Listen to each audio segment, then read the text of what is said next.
Baik, kembali. Assalamualaikum warahmatullahi wabarakatuh.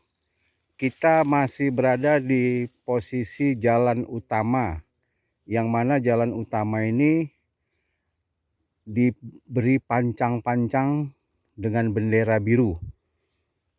Apakah ini yang dimaksud akan ditanami untuk tanaman sawit atau bagaimana? Itu nanti akan kita tanyakan kembali kepada yang membuat pancang. Tapi yang persis, setelah kita melakukan monitoring hari ini, ya, untuk melihat langsung ada berapa jumlah tanaman yang tidak tertanam di atas lahan milik Jumadi CS ini. Baik, pancangan membuktikan bahwasanya ini salah satu keberatan mereka untuk ditanami. Nanti kita akan bahas. Oke, sama-sama kita hitung ada berapa jumlah pancangan yang dipancang yang menurut mereka akan ditanami. Baik, ini satu, coba disebutkan aja Pak Kamal. Satu ya.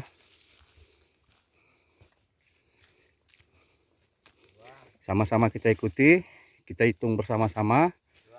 Dua ya. Oke.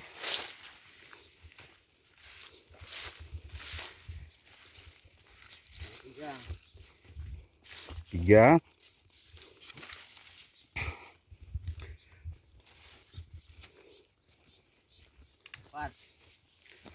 Empat.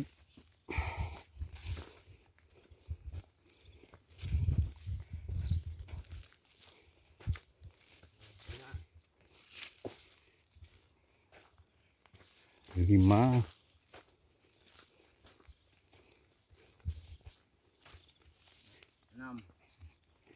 Maju aja terus, jalan terus.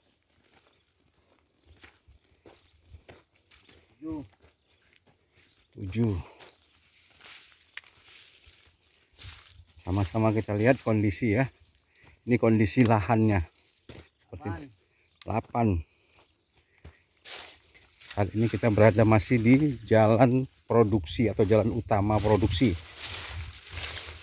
Ini yang diminta 9. Yang diminta Suryono supaya ditanam sawit. Kalau ini sampai kita tanam, maka kita tidak akan bisa membawa hasil produksi kita sepanjang 700 meter dari ujung selatan menuju ujung utara. 10. Oke, lanjut terus. Masih dalam pancang yang dibuat oleh Jumadi CS. Ada 10. Dengan bendera warna biru. 11.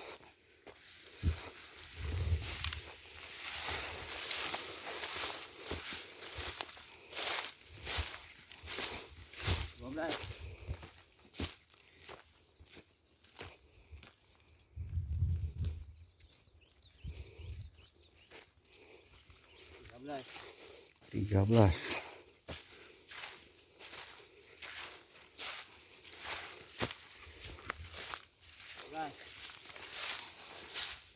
14 ya? 15. Oke. 15. Baik. Ini jalan yang membelah antara ladang Jumadi dengan ladang si Suryanto. Sebentar. Ini juga yang Solekan atau Watiman sama Suratman. Ini dia yang membatas. Batas ini memisahkan. Yang ini Suratman, yang ini Watiman. Nah, kita persis berada di sini ya, di palat perbatasan ini ya. Ini kalau kita lihat ke depan itu PT Indus Padan Jaya. Dari sini 200 meter. Nah, persis saya berdiri berada di posisi selatan, sedangkan yang saya tunjuk adalah utara. Dari posisi selatan ke utara ini ada 200 meter kurang lebihnya. Nah, ini yang kita sampaikan. Ini kita jadikan sebagai jalan utama untuk produksi sawit, yang mana 22 hektar sawit nantinya ketika dipanen akan melintas di jalan ini. Baik, udah berapa tadi jumlahnya? 15. Oke, lanjut terus, ayo. Ada berapa pancangan yang dibuat mereka untuk keberatannya?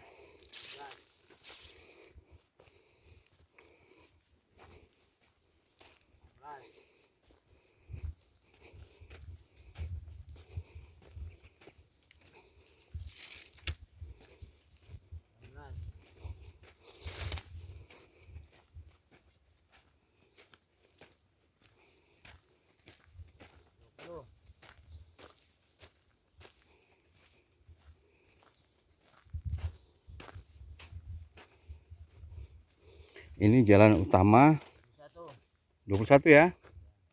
Ini jalan utama, cukup cantik kita buat jalan utama ini.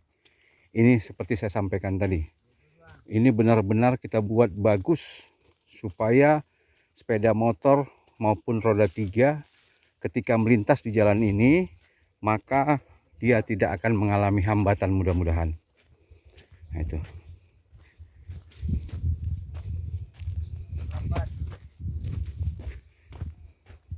Sudah 24.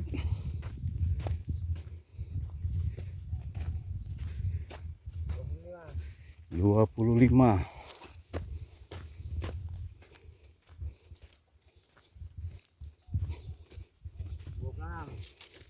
26. 27. Baik, 27. Coba Pak Kamal hadap kemari. Dari yang ada pancangan yang dibuat menggunakan bendera biru, semua jumlahnya berapa? 27. 27 patok yang diberi bendera biru. Inilah yang diminta beliau untuk ditanam. Sedangkan ini persis berada di jalan utama produksi yang kita sampaikan. Ini jalan poros ini, jalan poros. Ini yang jalan poros inilah harapan kita supaya sama-sama kita pikirkan bagaimana. Karena kalau ini kita tanami sawit, maka produksi yang 22 hektar ini sudah jelas tidak mempunyai akses jalan utama untuk membawa produksi. Ingat ya, kalau kita lihat ini ke ujung ya, ke ujung sana itu persisnya berada di selatan saya ya. Dari selatan itu ada 715 meter yang akan melintas di jalan ini, jalan utama ini. Nah, ini selatan, saya putar lagi balik, ini di belakang saya. Pak Kamal ini, kondisi Pak Kamal ini sebelah utara. Ini 715 meter, inilah yang kita gunakan untuk jalan produksi atau jalan utamanya. Sedangkan yang kita lewati untuk keluarga Jumadi CS ini cuma 400 meter.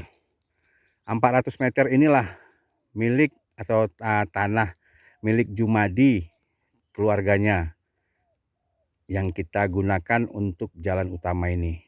Baik, saya pikir ini aja.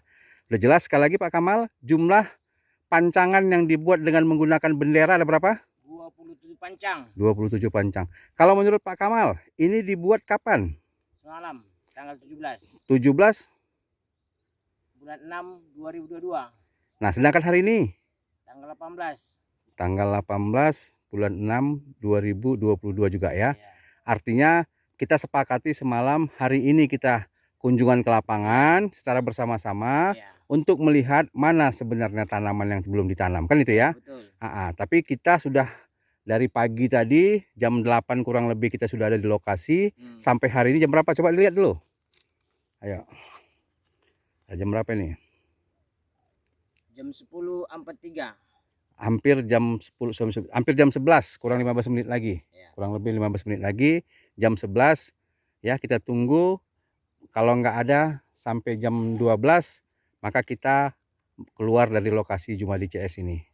Jadi pemilik lahan baik itu Jumadi CS yang keberatan maupun Suryono yang keberatan, ya si Juminah juga keberatan, namun mereka tidak kooperatif sesuai dengan kesepakatan rapat semalam untuk sama-sama ke lokasi pada hari ini.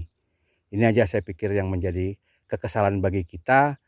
Ini sudah berulang-ulang kali. Bahkan kalau mereka ini tadi ini, ya pemilik lahannya Jumadi CS dan keluarganya tadi ini, mau ikut aturan koperasi, tidak ada permasalahan di atas lahannya. Semua akan bisa teratasi dan hasilnya akan lebih baik. Mengingat kita sudah tegaskan pada waktu rapat-rapat, ya sesuai dengan notulen rapat juga yang kita buat, bahwa pada waktu pengerjaan pemilik lahan itu wajib untuk mengawasi pekerjaan ketika dikerjakan lahannya, supaya jangan terjadi konflik ataupun pengerjaan yang tidak sesuai dengan SOP-nya.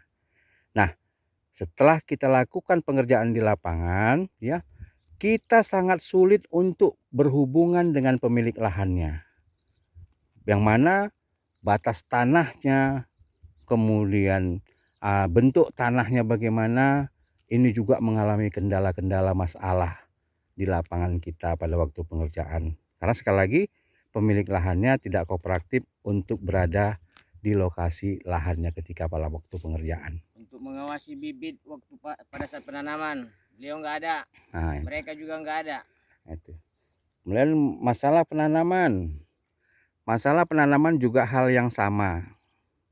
Ketika pada waktu dilakukan penanaman, pemilik lahannya kita minta supaya diawasi penanamannya, bibitnya supaya ditanam dengan dalam, bibit jangan sampai rusak, patah dan sebagainya. Tapi pemilik lahan juga tidak mengindahkan bahasa-bahasa dari pengurus koperasi. Sehingga wajar kalau pekerja tadi itu mengambil cara kerja yang lebih cepat untuk mengerjakan pekerjaan ini. Sekalipun hasilnya tidak sesuai dengan yang kita harapkan. Maka kita semua sampaikan, awasi pekerjaannya supaya sesuai yang kita harapkan. Dan saya sebagai ketua koperasi juga berulang kali menyampaikan, tidak ada perbedaan lahan pengerjaan milik anggota maupun milik saya sendiri sebagai ketua. Kalau lahan itu benar-benar diawasi oleh pemilik lahannya sesuai dengan yang kita harapkan.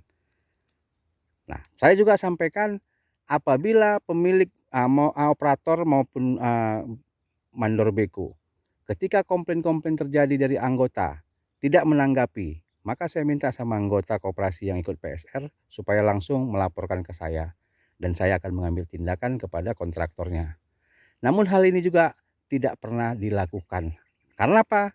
Karena pemilik lahan memang benar tidak berada di lokasi pada waktu lahan sedang dalam proses pengerjaan. Akibatnya lahan tidak sesuai, lahan tidak baik dan sebagainya. Ini muncul ketika sudah selesai pengerjaan dari 7 bulan yang lalu. Jadi pengerjaan ini sudah 7 bulan yang lalu kita selesaikan, hari ini sudah masuk di posisi 7 bulan. Baru komplain masalah keberatan dan sebagainya. Ini menurut saya orang-orang yang tidak kooperatif untuk diajak menjadi peserta PSR yang melibatkan dana BPDPKS ini. Assalamualaikum warahmatullahi wabarakatuh.